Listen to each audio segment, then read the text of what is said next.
ठीक है। Actionable claim का मतलब क्या हुआ? एक ऐसा दावा, मतलब क्लेम है, ठीक है। तो एक ऐसा दावा, और अनियोज्य का मतलब होता है वह दावा कार्यवाही करने के योग्य हो। मतलब कोई भी ऐसा दावा जो आप कार्यवाही कर सकते हो, कार्यवाही करने के योग्य हो, यह इसका लिटरल मीनिंग है। मतलब एक्शनेबल क्लेम का कॉन्सेप्ट ये नहीं है। कॉन्सेप्ट तो हम सेक्शन 3 में देखेंगे कि अनियोज्य दावा होता क्या है, लेकिन अगर हम लिटरल मीनिंग की बात करें तो इसका लिटरल मीनिंग यही है एक्शनेबल क्लेम का, कि कोई भी ऐसा दावा जो कार्यवाही करने के योग्य हो। तो ऐसे दावे को हम कहते हैं अनियोज्य दावा। इसको लिटरल मीनिंग में आप देखोगे वर्ड भी लिखा मिलेगा, एक्शनेबल क्लेम। इससे साफ जाहिर होता है कि इसको अगर आप अलग अलग करोगे तो एक्शन मतलब प्लस एबल मिलके एक्शनेबल बना, मतलब ऐसा कार्यवाही करने के योग्य, मतलब ऐसा कोई दावा जिसमें आप एक्शन ले सको, ठीक है। तो ऐसा कोई सा भी दावा जो भी आप एक्शन ले सकते हो वह सबके सब एक्शनेबल क्लेम के अंतर्गत आएगा। यह लिटरल मीनिंग है। मतलब यही कॉन्सेप्ट है नहीं मानेंगे, क्योंकि बहुत सारे दावे होते हैं जो एक्शनेबल क्लेम की श्रेणी में नहीं भी आते हैं, लेकिन लिटरल मीनिंग को देखें तो यही निकल करके आता है कि एक्शन प्लस एबल, मतलब ऐसा कोई क्लेम जिसमें कि आप एक्शन ले सकते हो, ऐसा कोई दावा जिसमें आप कार्यवाही प्रारंभ कर सकते हैं, ठीक है। तो यह तो रहा लिटरल मीनिंग कि ऐसा कोई दावा जो कार्यवाही करने योग्य हो। अब बहुत सारे ऐसे दावे हैं, जैसे अगर आप देखेंगे तो अगर किसी को आपने पैसे कर्ज के तौर पे दिया, किसी को 1 लाख रुपए कर्ज दिया, तो जब आपने किसी को 1 लाख रुपए कर्ज दिया तो वैसी स्थिति में आपका अधिकार है कि आप 1 लाख रुपए जिस व्यक्ति को कर्ज दिए हो उससे वापस पाओ, ठीक है। और अगर वह व्यक्ति आपको 1 लाख रुपए वापस नहीं करता है तो ऐसी स्थिति में आप उस व्यक्ति के विरुद्ध वाद दाखिल कर सकते हो। तो ऐसी स्थिति में क्या है कि यह एक्शनेबल क्लेम की श्रेणी में फॉल कर जाएगा, अनियोज्य दावे की श्रेणी में आ जाएगा। इसी प्रकार से अगर देखा जाए तो एक पत्नी का अपने पति से मेंटेनेंस अमाउंट, अब भरण पोषण की राशि की मांग करना, भरण पोषण की राशि का लेना, यह भी अपने आप में क्या माना जाएगा? एक्शनेबल क्लेम है, क्योंकि यह भी दावा जो है कार्यवाही करने के योग्य है कि जहां पर एक लड़का और लड़की आपस में शादी करते हैं तो हिंदू मैरिज एक्ट के अकॉर्डिंग वह पति और पत्नी के बीच उनका आपस में रिलेशन एस्टेब्लिश होता है। मतलब वह पत्नी अपने पति पर अगर चाहे तो मेंटेनेंस के लिए क्लेम कर सकती है, अगर पति मेंटेनेंस देने से मना करता है। ठीक इसी प्रकार से हमने मेहर की राशि के बारे में भी बात की कि अगर मुस्लिम विधि के अधीन निकाह होता है और वैसी स्थिति में पत्नी का अपने पति पर मेहर की राशि प्राप्त करने का दावा होता है। अगर पति मान लो कि मेहर की राशि देने से मना करता हो तो वहां भी पत्नी को यह अधिकार है कि वह क्लेम अपने पति से दावे के रूप में कर सकती है। जो भी मेहर की राशि निश्चित हुई है पति और पत्नी के बीच में, वह उसका दावा कर सकती है। इसी तरीके से आप देखेंगे LIC का भी, कि अगर आप LIC होल्डर हो तो आप पैसा जमा कर रहे हैं 10 साल 20 साल जो भी टेन्योर हो, जब आप पैसा जमा कर रहे हो, जिस कंपनी का भी आपने LIC लिया है, तो एक समय के बाद आपको उस LIC में जो भी राशि है या जो भी टर्म्स एंड कंडीशन के अकॉर्डिंग राशि आपको लेना है, वह सारे के सारे राशि को आप क्या कर सकते हो? क्लेम कर सकते हो। अब वहां पर भी अगर वह राशि आपको नहीं दिया जाए तो ऐसी स्थिति में आप क्या कहेंगे? इसे भी एक्शनेबल क्लेम की श्रेणी में रखेंगे। समझ में आ रही बात? तो यहां पर हम देखते हैं कि सिंपल कॉन्सेप्ट तो यही है कि ऐसा कोई दावा जो भी कार्यवाही करने के योग्य हो वह सब के सब एक्शनेबल क्लेम है। यह इसका लिटरल मीनिंग है। लेकिन जब हम वेयर एक्ट के शब्दों को देखते हैं क्योंकि मेन चीज तो बेयर एक्ट ही है। तो यहां पे जब आप शब्द पढ़ोगे एक्शनेबल क्लेम के कॉन्सेप्ट को, तो यहां पे कहता है एक्शनेबल क्लेम क्या है। तो डेफिनेशन कहता है कि स्थावर संपत्ति के बंधक द्वारा या जंगम संपत्ति के आड़मान या गिरवी द्वारा प्रतिभूत ऋण से भिन्न ऋण। तो शब्दों पे जब आप ध्यान देंगे एक्शनेबल क्लेम के कॉन्सेप्ट को, तो कहता है सबसे पहले कि स्थावर संपत्ति के बंधक द्वारा, स्थावर संपत्ति के बंधक द्वारा प्रतिभूत ऋण से भिन्न ऋण, प्रतिभूत ऋण से भिन्न ऋण, भिन्न ऋण। इसका मतलब समझेंगे कि एक्चुअल में ये क्या कह रहा है। इसके अलावे कह रहा है या जंगम संपत्ति के आड़मान या गिरवी द्वारा प्रतिभूत ऋण से भिन्न ऋण। तो यहीं पे या जंगम संपत्ति के आड़मान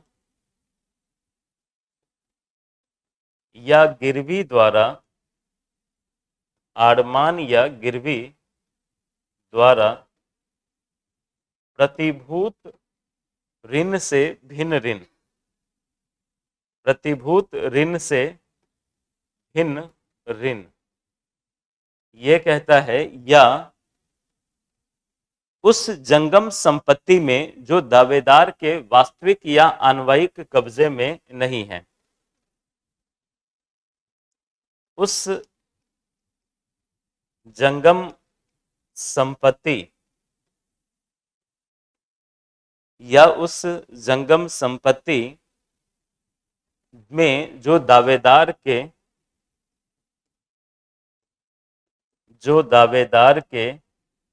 कहता है वास्तविक या अन्वयिक कब्जे में नहीं है, वास्तविक या अन्वयिक कब्जे में नहीं है, और जिसे सिविल न्यायालय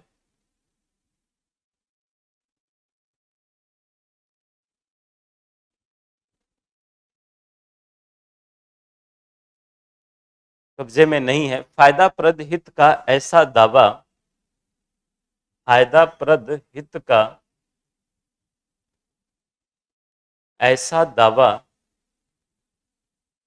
फायदाप्रद हित का ऐसा दावा जिसे सिविल न्यायालय, फायदाप्रद हित का ऐसा दावा जिसे सिविल न्यायालय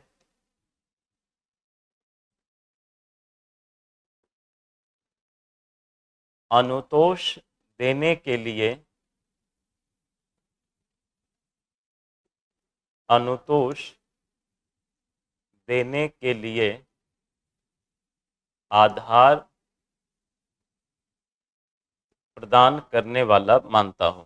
तो कहता है स्थावर संपत्ति के बंधक द्वारा प्रतिभूत, प्रतिभूत का मतलब होता है सुरक्षित ऋण,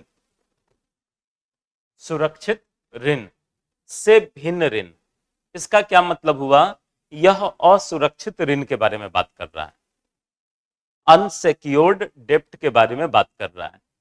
तो यहां क्या कह रहा है कि अचल संपत्ति के बंधक द्वारा प्रतिभूत ऋण से भिन्न ऋण, मतलब अचल संपत्ति के बंधक द्वारा प्रतिभूत ऋण से भिन्न ऋण, यह क्या हो जाएगा, असुरक्षित ऋण, अनसेक्योर्ड डेप्ट। ठीक है, तो एक्शनेबल क्लेम में सबसे मेन चीज आप क्या देख रहे हैं कि यह असुरक्षित ऋण के संदर्भ में है।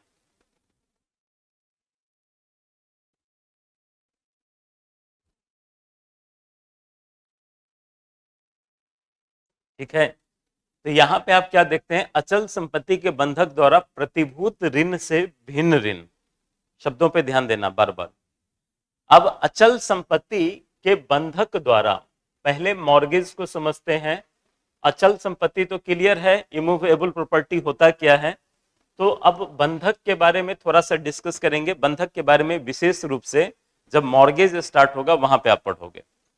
जब बंधक की परिभाषा आप देखते हैं तो कहता है बंधक, सेक्शन 58 में टीपी एक्ट में, कि बंधक विनिर्दिष्ट स्थावर संपत्ति में हित का वह अंतरण है। मतलब बंधक में क्या अंतरण होता है? हित। और बंधक में जो हित का अंतरण होता है वह हित स्वामित्व के रूप में नहीं अंतरण होता है, लिमिटेड इंटरेस्ट के रूप में अंतरण होता है। ठीक है।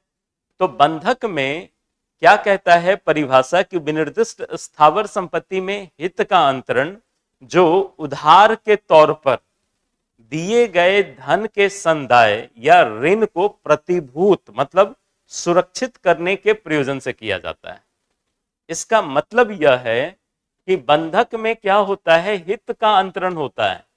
विनिर्दिष्ट स्थावर संपत्ति में हित का अंतरण, जैसे एक एग्जांपल देखो मॉर्गेज का। ए बी के पास आया और कहा कि तुम मुझे 5 लाख रुपए कर्ज दो, मुझे 5 लाख रुपए की आवश्यकता है। ए ने 5 लाख रुपए किससे मांगे? बी से मांगे। अब बी कह रहा है ए को कि भैया 5 लाख रुपए हम क्यों दे तुम्हें, नौकरी करते हो? तो ये कहता है कि नौकरी नहीं करते हैं भाई साहब। तो बी ने कहा जब नौकरी नहीं करते हो तो 5 लाख रुपए हम तुमको दे देंगे तो तुम तो मुझे वापस करोगे ही नहीं, और जब पैसे ही वापस नहीं करोगे तो फिर मैं 5 लाख रुपए आपको क्यों दूं? समझ में आ रही बात? अब ऐसी स्थिति में यहां पर एक का कहना है कि हम नौकरी नहीं करते हैं लेकिन हमारे पास प्रॉपर्टी काफी है। तो ऐसा कीजिए कि हमारे पास जो प्रॉपर्टी है एक P1 प्रॉपर्टी, इस प्रॉपर्टी की कीमत 50 लाख रुपए है। अगर इस प्रॉपर्टी को मैं आपके पक्ष में एज ए सिक्योरिटी मॉर्गेज करने के लिए तैयार हूं, मतलब अगर आपको लगता है कि मैं आपको 5 लाख रुपए वापस नहीं कर पाऊंगा तो फिर आप हमारी प्रॉपर्टी को सेल करके पैसा निकलवा लेना। तो ऐसी स्थिति में आपका पैसा डूबेगा तो नहीं, मतलब आपको पूरी तरीके से वह ऋण क्या हो गया? सुरक्षित। तो बंधक में होता क्या है कि बंधक में जब भी कोई किसी को कर्ज देता है तो एक्चुअल में बंधक में ऋण उसकी सुरक्षित रहती है, सुरक्षित रहती है। राइट। अब ए ने इस P1 प्रॉपर्टी का एक मॉर्गेज किया, एक बंधक किया, और इस मॉर्गेज के माध्यम से ए ने P1 प्रॉपर्टी को बी के नाम एक सिंपल मॉर्गेज कर दिया। ठीक है।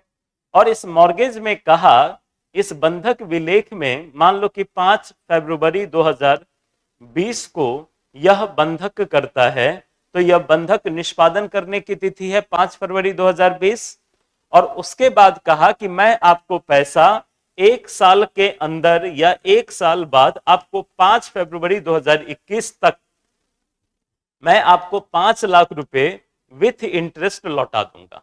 कब लौटाऊंगा? 5 फरवरी 2021 को।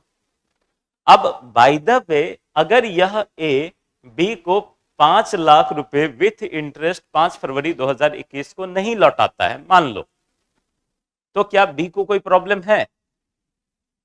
बी चाहे तो ए की उस प्रॉपर्टी को जो P1 प्रॉपर्टी बी के नाम किया था मॉर्गेज, उस प्रॉपर्टी को सेल करके अपने पैसे रिकवर कर सकता है। समझ में आ रही बात? अगर भोग बंधक है तो इस प्रॉपर्टी को यूज बी करते रहेगा तब तक जब तक कि उसे पूरा का पूरा पैसा नहीं मिल जाता। तो यहां पर एक तरह से जो 5 लाख रुपए बी ने ए को कर्ज दिया, यह पैसा 5 लाख रुपया जो धन है यह सुरक्षित है कि नहीं बी के लिए? एक सुरक्षा है, क्योंकि उसके बदले में उसने उसकी प्रॉपर्टी ले ली, मॉर्गेज करा लिया। तो कहता है कि देखो जब हम एक्शनेबल क्लेम पढ़ रहे हैं तो कहता है कि बंधक द्वारा प्रतिभूत सुरक्षित ऋण से भिन्न ऋण, मतलब मॉर्गेज वाला ऋण नहीं होना चाहिए। समझ में आ रही बात? मॉर्गेज वाला ऋण होगा तो एक्शनेबल क्लेम की श्रेणी में नहीं है। समझ में आ रही बात? मॉर्गेज वाला ऋण अगर हुआ तो फिर एक्शनेबल क्लेम नहीं। एक चीज और, यहां पर ऋण का मतलब किससे है? ऋण का मतलब जब आप साहिब वर्सेस नूरदीन का देखोगे तो वहां पे कहता है कि ऋण का मतलब एक निश्चित रकम देने के दायित्व से है। ऋण का मतलब एक सर्टेन अमाउंट, निश्चित रकम देने का दायित्व है। तो जब भी हम बात करते हैं कि निश्चित रकम देने का दायित्व, तो एक निश्चित रकम देने का दायित्व 5 लाख रुपया विथ इंटरेस्ट यहां पे है, ठीक है।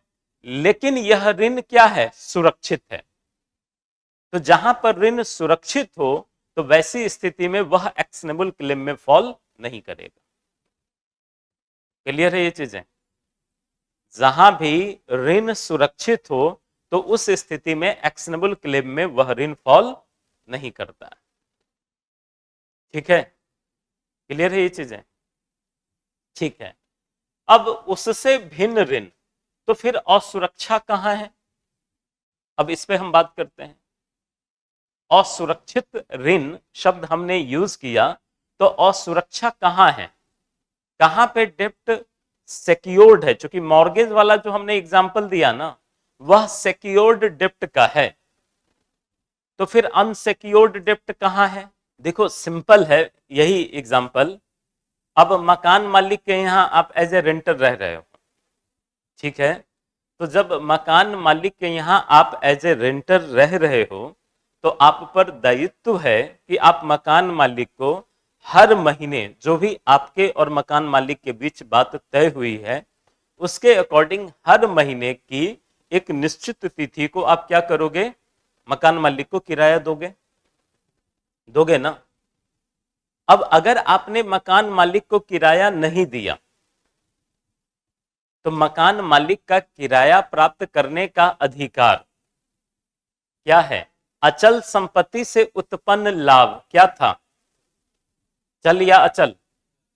अचल संपत्ति था। अब किसी ने मकान बनाया है तो ऑब्वियसली उस मकान से जो किराया प्राप्त करने का अधिकार है, जो दावा है, वह उस मकान से उत्पन्न लाभ है, ठीक है। तो जब उस मकान से उत्पन्न लाभ है तो यह किस में फॉल कर गया? अचल संपत्ति में। पहले एक एक करके समझो।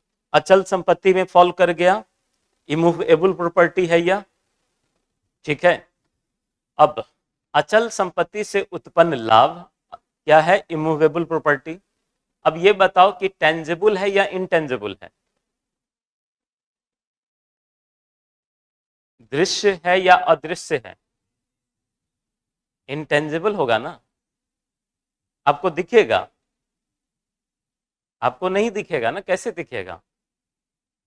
आपको जैसे मान लो कि मेरे साथ ये मोबाइल फोन है, ये दिख रहा है, और कुछ मकान है उससे मान लो मेरा किराया आ रहा है, क्या आपको दिखेगा? वह संपत्ति नहीं दिखती है, तो वह इंटेंजिबल में आ गया, ठीक है।